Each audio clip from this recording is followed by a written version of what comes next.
අද අපි හදන්න යන්නේ කිඹුල බනිස්. ඉතින් කඩෙන් ගන්නවට වඩා ඔයාලට පුළුවන් ගෙදරදීම කිඹුල බනිස් හදා ගන්න. මේකට ඕන වෙනවා පාන් පිටි, බටර්, සීනි, මද රස්නේ වතුර ටිකක්, ඒ වගේම ඊස්ට්. මම වීඩියෝ එකේ පැත්තෙන් දාලා තියන්නම් මේකට පාන් පිටි, බටර් ඒවා කොච්චර ප්‍රමාණයක් ඕනද කියලා.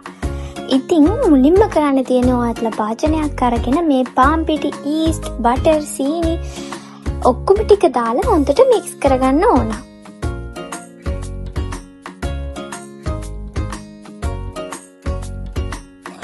මතක තියාගන්න අපි මේකට භාවිතා කරන්න ඕන මද රස්නේ උණු වතුර.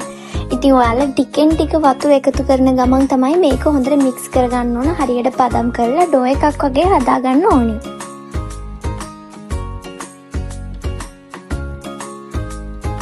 ඉතින් ඔයාලා මේකට මද රස්නේ වතුර ටික ටික එකතු කරගෙන හොඳට මික්ස් කරගන්න ඕන ඩෝ එකක් වගේ වෙනකම්ම.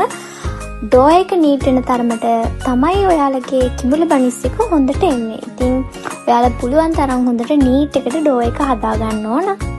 ඉතින් ඩෝ එක හදාගෙන ඉවර වෙලා ඒක ඩෝ එක ටිකක් ඇලෙනවා වගේ නම් ඔයාලට පුළුවන් මේකට පොල් ටිකක් එකතු කරලා ඩෝ එක ඇලෙන්නේ නැති වෙන්න හදාගන්න. දැන් ඔයාලට පේනවා මගේ ඩෝ එක මං හදලා ඉවරයි.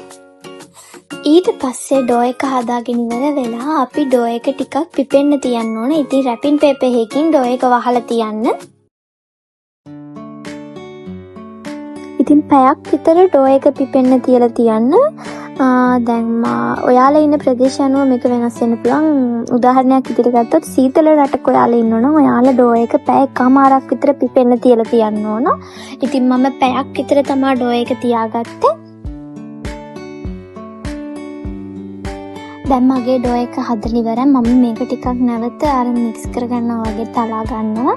ඉතින් මේ අතර ඔයාලා oven එකේ tray එකේ baking paper එකක් දාලා ලෑස්ති කරගන්න ඕන. දැන් අපේ ඩෝ එක හරි.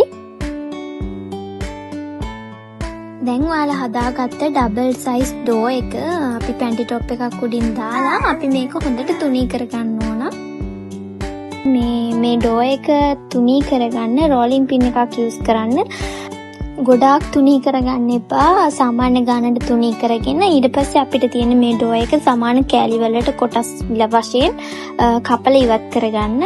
මම නම් මීමකට කැපුවේ නැහැ. මම මගේ හිතේ තියෙන ගානට තමයි කැපුවේ. ඔයාලට කැමති නම් ඒක මීමකට බලලා හරියට කපා ගන්න පුළුවන්.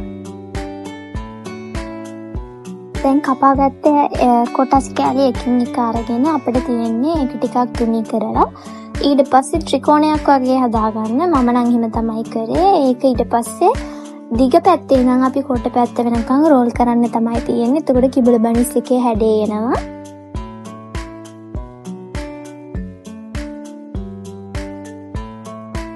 ඉතින් මම මේ විදියට ඔක්කොම ටික හදාගත්තා. ඊට පස්සේ අපිට තියෙන මේ හදාගත්ත කිඹුල බනිස් ටික තව විනාඩි 10ක් 15ක් රැපින් පේපර් එකකින් වහලා අපි ටිකක් තියාගන්න ඕන.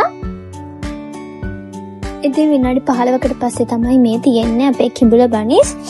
ඊට පස්සේ අපිට තියෙන්නේ මේකට වතුර ටිකක් අරගෙන අපි වතුර වලින් පොඩ්ඩක් බ්‍රෂ් කරගන්න ඕනේ. ඒ කියන්නේ කිඹුල බනිස් එකේ උඩ පින්සලකින් වගේ වතුර ටිකක් අරගෙන ඒක බ්‍රෂ් කරන්න ඕන. අපි දැන් හදන්නේ ඒකේ සීනි තවරන්න. පිගානකට වල සීනි ටිකක් දාගෙන අර බ්‍රෂ් කරපු කිඹුල අපි ටිකක් ඒ සීනි වල රෝල් කරලා තවර ගන්නවා සීනි උඩින්. මේ විදියට අපි ඔක්කොම ටික මේ වගේ කරගන්න ඕන.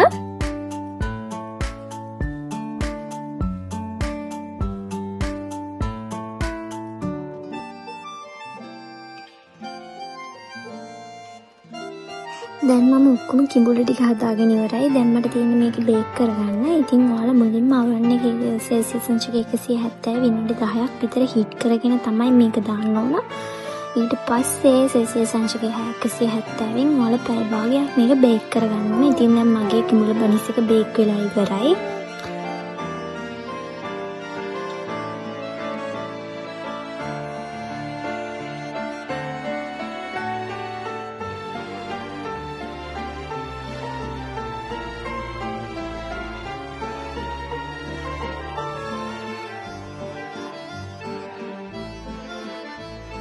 ඉතින් ඔයාලත් ගෙදර ෆ්‍රී ටයිම් එකේ ඉන්න වෙලාවක ඔයාලට පුළුවන් මේ වීඩියෝ එක බලලා රසම රස කිඹුල බනිස් ගෙදරදීම හදාගන්න.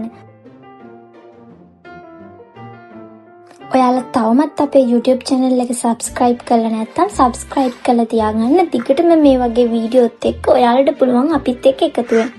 එහෙනම් ගිහින් එන්න.